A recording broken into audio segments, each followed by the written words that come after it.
Sylvia told me that she wants to run with them around the house. Good morning, Sylvia. Good morning. Now we start our little experiment of the day. They're still very slow at running. So today I took one of the older boys, 16-year-olds. Very pretty in the morning, and we start.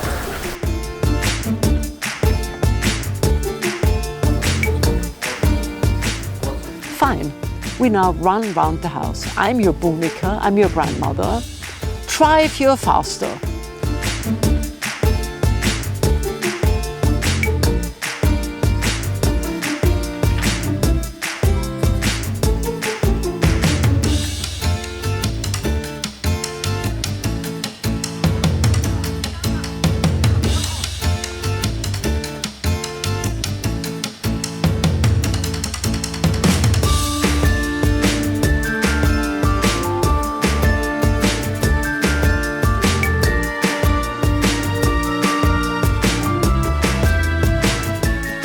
As a child, being overtaken by a 70-year-old woman may be annoying.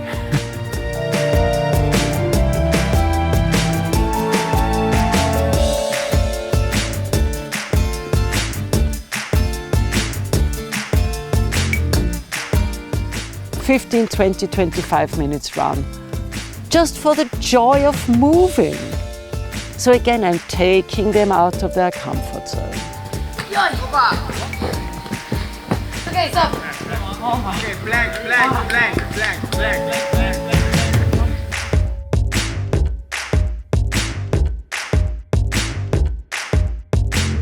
O să fie greu să stai fără toate lucrurile care fac parte din confortul tău zilnic? Asta m-am gândit eu prima dată, dar o să încerc, că până la urmă cam așa putem să evoluăm.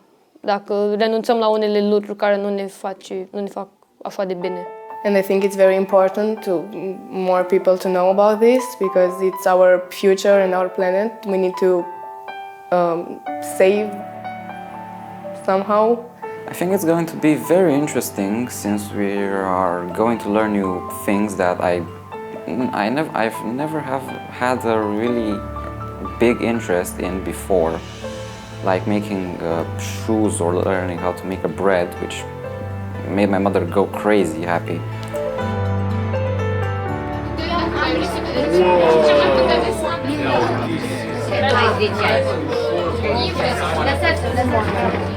Nu trebuie să fie rău. Bine, până lângă. Ok, da. Stai mă, să termin pasta. O termin pasta și o pui aici.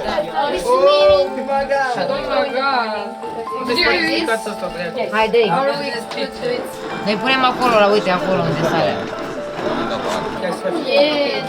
Bă, dar nu mai punem, uite cât e. Bă, nu mai pus! Păi ce ți mână, pune acolo.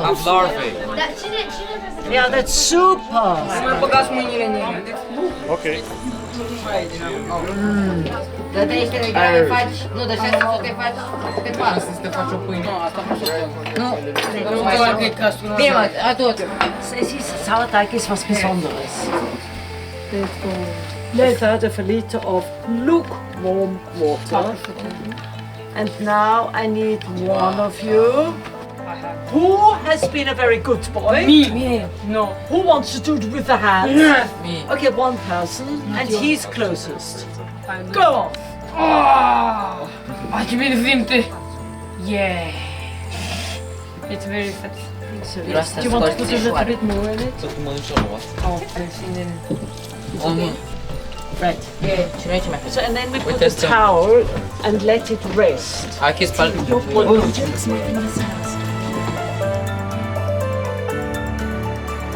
Amprenta ecologică, într-un fel, măsoară impactul pe care noi îl avem asupra mediului.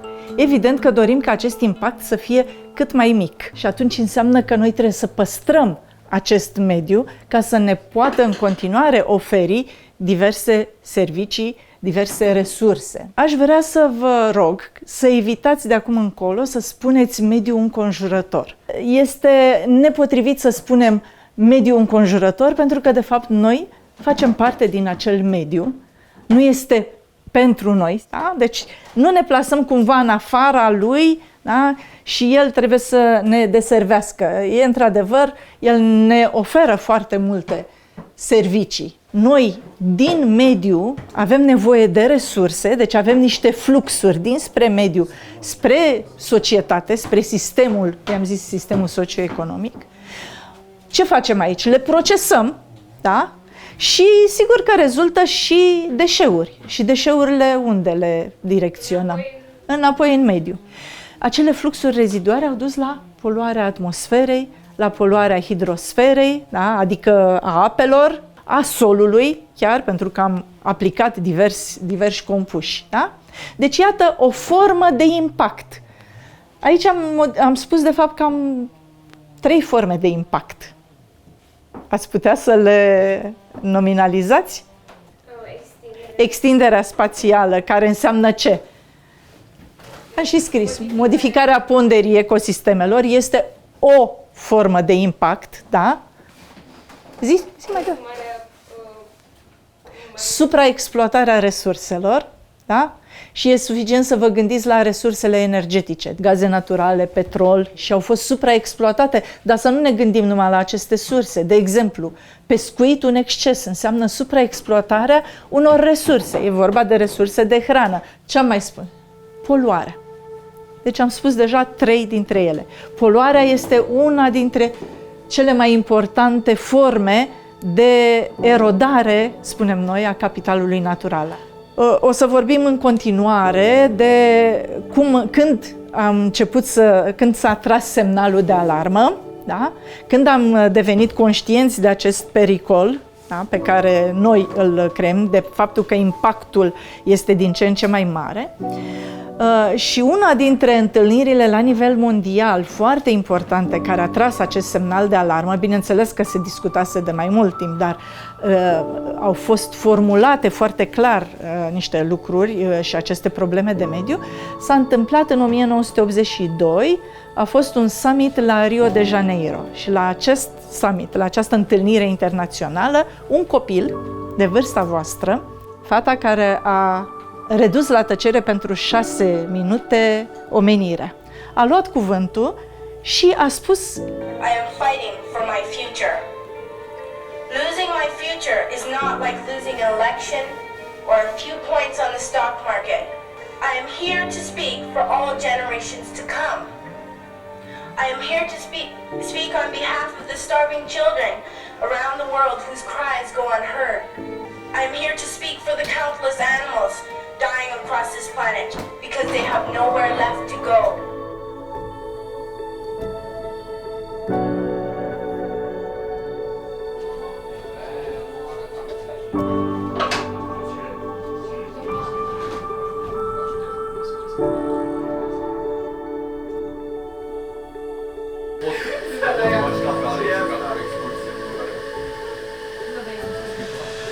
Îmi place să mănânc aluat, am spus. Asta e ideea. Am văzut ceva Django? Cred că da. Bă, nu e așa de rău. Adică, nu. Nu e, hai, te rog, curăță-ți mâinile.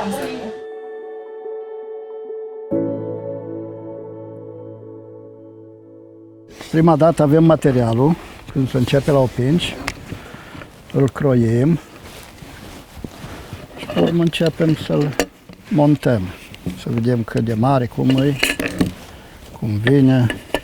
Pe urmă vă arăt cum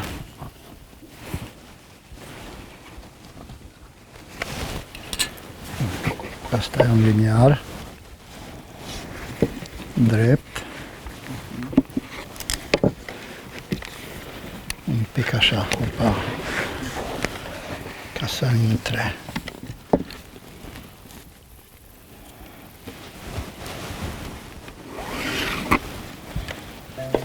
Așa, și croim.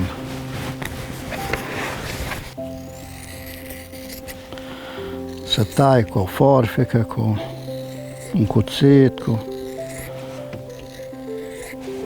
drept pe sân, pe linie. Noi încă astăzi în Maramureș ne cunoaștem după optinci. Fiecare sat are altă opincă, are altă legătură la opinci. Dar eu fac copii de când am fost de 10-12 ani. Păi și prelucratul pielii cât durează? Câte luni? Asta n-am prelucrat noi, pielea luam gata prelucrată. Să mă pe la cap ca să-i poți să-i dai. Intre în gaură. Bun. Așa. Acum. Ia. Asta vine de desubt. Da. Așa. Și să fie fața coace. Să nu stricăm o pincă, ca să ai de amintire frumos.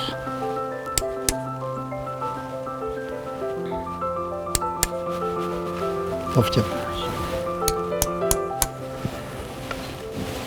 Următorul. Eu cred că copiii noștri trebuie pus umărul ca să ne ducă mai departe rânduielile până nu-i prea târziu. Pentru că vom ajunge zile în care, eu am mai spus-o și am avertizat pe cei de aici, ni s-or închide boldurile. Ni s-or găta toate aceste surse care ne dau această posibilitate de a ne crede mari și tari. Și vom rămâne noi. Noi. Nu, și acum o mai întorci o dată sau de două ori, ca să stai tot așa cu asta.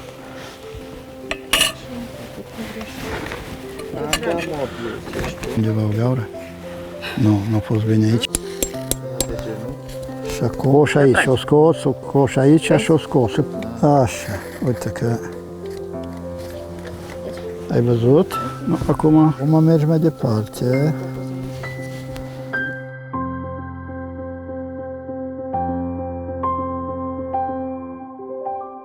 Am picat într-o echipă în care trebuie să facem o picuțe. Uite!